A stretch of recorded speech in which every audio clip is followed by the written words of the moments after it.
नमस्कार साथियों, आप सभी का मैं स्वागत करता हूं।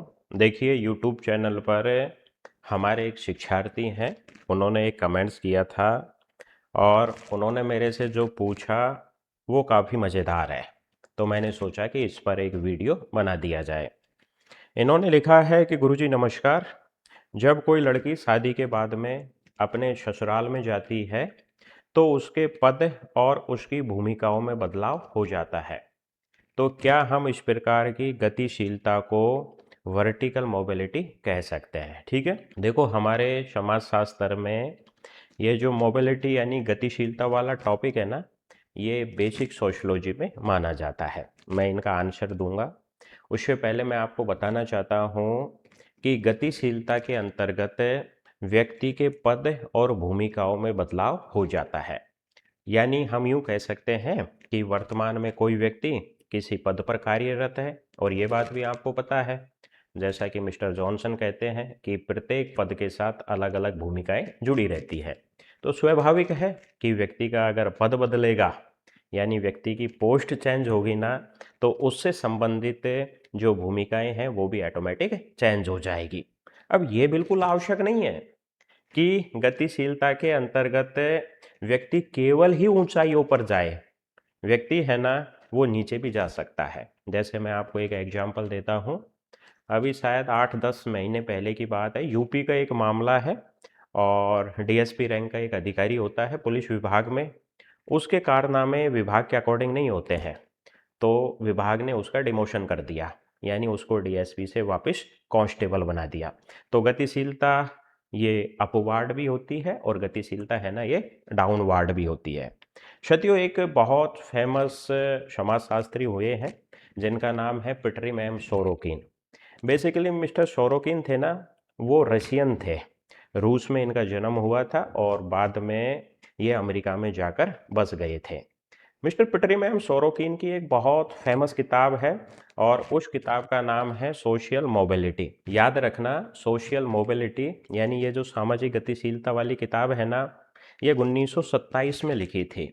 इसमें मिस्टर सोरोकिन ने मोबिलिटी यानी गतिशीलता को दो भागों में वर्गीकृत किया है, जिसका एक प्रकार होता है हॉरिजॉन्टल मोबिलिटी, यानी जिसे हम समस्तरीय गतिशीलता कहते हैं, और जिसके बाद में इसका दूसरा प्रकार होता है वर्टिकल मोबिलिटी, यानी जिसे हम विषमस्तरीय मोबिलिटी के नाम से जानते हैं। अब मुद्दा ये निकल कर आता है, इन्होंने जो मेरे से प्रश्न पूछा था इसका आंसर इसी में है। हॉरिजॉन्टल मोबिलिटी एक ऐसी मोबिलिटी होती है जिसमें व्यक्ति के पद और भूमिकाओं में कोई परिवर्तन नहीं होता है। जैसे हम यूँ मान लेते हैं कि कोई व्यक्ति अभी तक भारत का नागरिक है, यानी उसके पास क्या है, सिटीजनशिप है। कौन सी? भारत की। अब वह अमेरिका में जाकर रहने लग जाता है, तो उसे नया क्या मिला? नया तो कुछ भी नहीं मिला ना, क्योंकि नागरिक तो वो भारत में भी था और अमेरिका में भी क्या है, वो नागरिक है।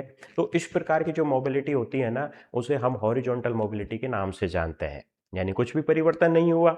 जैसे उदाहरण के तौर पर हम किसी एमएलए की चर्चा करें, अब वो कांग्रेस पार्टी में है लेकिन वह बीजेपी पार्टी में शामिल हो जाता है। भाई एमएलए या विधायक तो वो कांग्रेस में भी था, बीजेपी में शामिल होकर उसे क्या मिला? कुछ भी तो नहीं मिला। That is horizontal mobility. जैसे मैं एक और उदाहरण देता हूँ कि कोई व्यक्ति किसी कॉलेज में प्रिंसिपल है, उसका ट्रांसफ़र हो जाता है और वो दूसरी कॉलेज में चले जाता है, समान पद पर जाता है। तो नया उसे क्या मिला? नया कुछ भी नहीं मिला, क्योंकि वो प्रिंसिपल यहाँ पे भी था और दूसरी कॉलेज में गया है ना, वहाँ पर भी वो प्रिंसिपल है। मुद्दा यही है कि जो समस्तरीय गतिशीलता यानी जो हॉरिजॉन्टल मोबिलिटी होता है ना, उसमें व्यक्ति के पद और भूमिकाएं परिवर्तित नहीं होती है। जिसके बाद में जो दूसरा प्रकार होता है वो होता है वर्टिकल मोबिलिटी, यानी जिसे हम विषम स्तरीय गतिशीलता के नाम से जानते हैं। ध्यान रखना, किसी लड़की की शादी होती है ना, यहाँ पर तो वो किसी की बेटी होती है, लेकिन शादी होने के बाद में ससुराल में वह किसी की पत्नी हो जाती है, ससुराल में वह किसी की बहू हो जाती है, यानी उसके पद में भी परिवर्तन होता है और पद से जुड़ी हुई भूमिकाएं हैं ना, उसमें भी परिवर्तन होता है।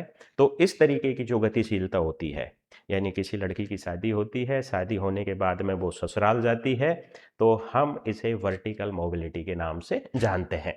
इसको एक और उदाहरण से हम समझ सकते हैं कि जैसे कोई व्यक्ति कांग्रेस पार्टी में है और वह केवल ही विधायक है, लेकिन दूसरी पार्टी उसे प्रलोभन देकर अपने दल में शामिल कर लेती है और विधायकी के साथ साथ उसे मंत्री पद भी देती है।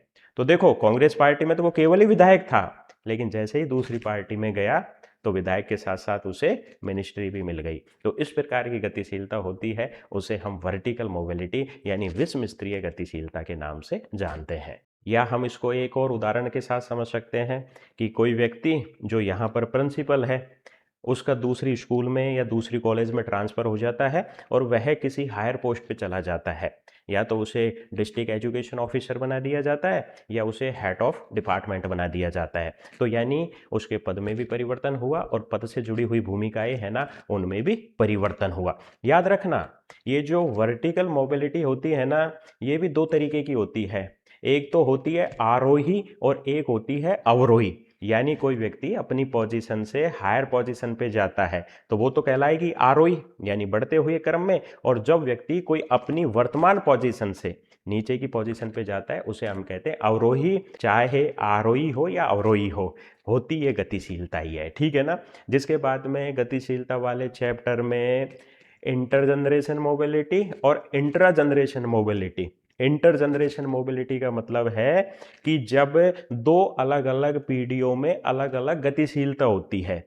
यानी एक उदाहरण के तौर पर हम समझ सकते हैं, यानी कोई व्यक्ति जो लोहार का काम करता था, उसने अपने लड़के को पढ़ाया और पढ़ा लिखा कर उसे इंजीनियर बना दिया। तो इस प्रकार की जो गतिशीलता होती है उसे हम इंटर जनरेशन मोबिलिटी कहते हैं। मतलब दो अलग अलग पीढ़ियों में अलग अलग व्यवसाय का चुनाव करना। और एक होता है इंट्रा जनरेशन मोबिलिटी, यानी जिसे हम अंतः पीढ़ी गतिशीलता कहते हैं। ये एक ही पीढ़ी में होती है। जैसे मान लेते हैं कि कोई व्यक्ति जो पटवारी के पद पर उसका चयन होता है, फिर जिसके बाद में वो नायब तहसीलदार बन जाता है, फिर तहसीलदार बन जाता है, फिर एसडीएम बन जाता है, फिर वो कलेक्टर बन जाता है। मतलब यहाँ पर जो गतिशीलता हो रही है ना, वो केवल एक ही जनरेशन में हो रही है, केवल एक ही पीढ़ी में हो रही है। तो इस प्रकार की गतिशीलता को हम इंट्रा जनरेशन मोबिलिटी के नाम से जानते हैं। इसको और आसान भाषा में समझ सकते हैं कि बाप ने कोई दूसरा काम किया और बेटा कोई दूसरा व्यवसाय कर रहा है। तो इस प्रकार की गतिशीलता होती है इंटर जनरेशन मोबिलिटी। और इंट्रा जनरेशन यानी व्यक्ति स्वयं ही पहले किसी दूसरी पोजीशन पर था, फिर धीरे धीरे उसकी पोजीशन चेंज होती गई। मतलब उसकी गतिशीलता है ना, वो केवल एक ही पीढ़ी में नजर आती है। That is intra generation mobility. उम्मीद करता हूँ कि ये वीडियो आपको अच्छे से समझ में आया होगा। तो यहाँ पर यही है बात कि जब लड़की की शादी होती है, उसे नया पद मिलता है, उसे नई प्रतिष्ठा मिलती है, पद से जुड़ी हुई उसे अलग अलग भूमिकाएं मिलती है, यानी उसकी पोजीशन चेंज होती है। तो इसे ही हम वर्टिकल यानी विषम स्तरीय गतिशीलता के नाम से जानते हैं। अगर वीडियो पसंद आया, लाइक करें, शेयर करें, कमेंट्स करें। अगर आप हमारी पेड क्लासेज ज्वाइन करना चाहते हैं तो ये स्क्रीन पर नंबर दिखाई दे रहे हैं, यहाँ पर कॉल करके जानकारी ले सकते हैं। या प्ले स्टोर पर हमारा मोबाइल एप्लीकेशन है विवेक की क्लास, वहाँ पर भी जाकर आप हमारी क्लासेज ज्वाइन कर सकते हैं। Thank you.